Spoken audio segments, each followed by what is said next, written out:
It is your girl, Coach Ty, and I am back at it with another video. On this channel, we talk about all things children, all things childcare, and all things childcare professionals. So if that is you and you enjoy content like that, hit the subscribe button, click on the notification bell so that you don't miss any content I put out.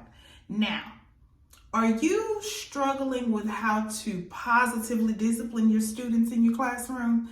I mean, you can't find the right words to say, you're not quite sure how to implement staying positive and on a positive note. Well, today I'm going to give you some techniques and things that you can use in your classroom to positively discipline your children when they're doing the right thing or when they struggle to do the right thing. The first thing we're going to talk about today is setting clear expectations in your classroom. The last thing you ever want to do is start your day off by not showing your students what you expect for the day. You expect for them to come in ready for learning. You expect for them to have a good time while they learn. You expect for them to be their absolute best in learning. But you must set those clear expectations. They can't do that part. You have to do it. So in your classroom, set those expectations. Make sure that everyone in the room understands exactly what you're looking for. I need you to be your absolute best when you come in. I need you to listen and follow instructions. I need you to keep your hands to yourself. Because let's face it, if you don't tell them what you need from them on a daily basis, they're going to start to do things that they want to do. 9 times out of 10, like I always say, it's going to be what you don't want them to do. So set clear expectations for the class, for how the day is going to go, and for how the classroom will run every single day. To the next thing, be a role model.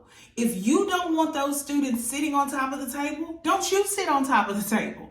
If you don't want their feet in your chairs, don't you put your feet in the chairs. Everything you do, they're watching.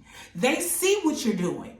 They understand that, hey, if Miss Ty can do this, so can I. So don't do anything that you don't want them to do. Be the role model in your classroom that you want your children to mimic. If you don't want them mimicking certain things, please don't do it, because we all know that children will do what they see us do. So if they see us doing something wrong or saying something wrong, child, they're going to do it too. You don't want that. If you want them to behave a certain type of way, role model for them what it needs to look like. I used to spend 2 weeks at the beginning of school making sure that the students in my classroom knew exactly what I wanted, because I'd model for them for 2 weeks what I wanted. Sometimes I'd have to extend it out. Sometimes I'd have to pick it back up after holidays. But listen, modeling for them what you want to see in that room is going to make all the difference. And I promise you, they will become little mini yous, right? Walking around that room doing all the things that you do. So make sure that you are role modeling for them what you want to happen in your space. The next thing that you need to do is use some positive reinforcement.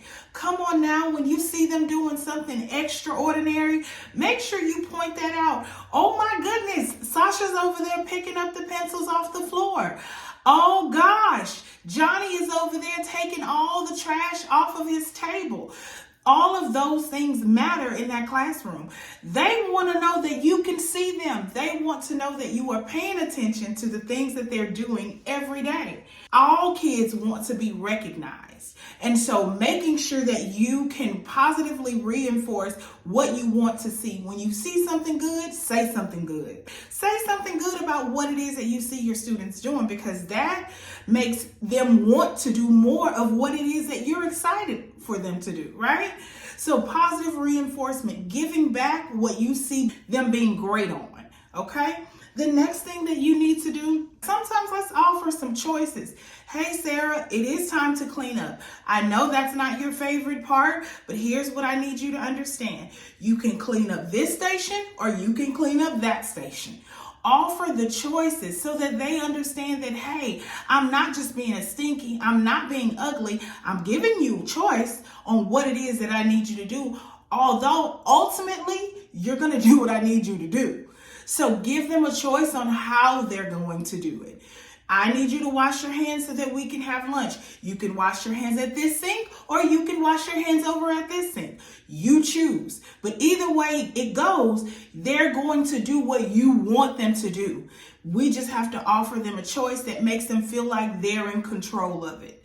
And a lot of times we don't do this part because we get so frustrated because we just want them to do what we want them to do.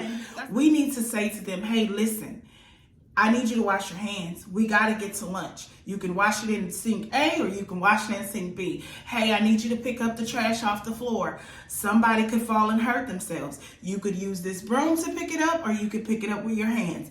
Totally up to you. Again, let's offer some choices on how we want it to get done. But ultimately, it's going to get done with the choices that you're choosing to give them. It's just we're offering some different choices and some different variations of how it's going to get done, okay? Use logical consequences. What does that look like? That looks like saying to them, hey, listen, I'm noticing this behavior. Miss Ty is not okay with that. So the next time you hit friends or you hurt a friend, you're going to have to stand next to me for a few minutes. Your hands are not for hitting. Your hands are for being nice, being kind, using your hands to do what it is that you know they're supposed to do. Help a friend. You may not hit my friends. Being logical with those consequences. Saying to them, hey, listen, if this happens, unfortunately, we're going to have to stop having fun because you're making a very poor choice. And look at the rules. Always go back to the rules that you planted in that classroom.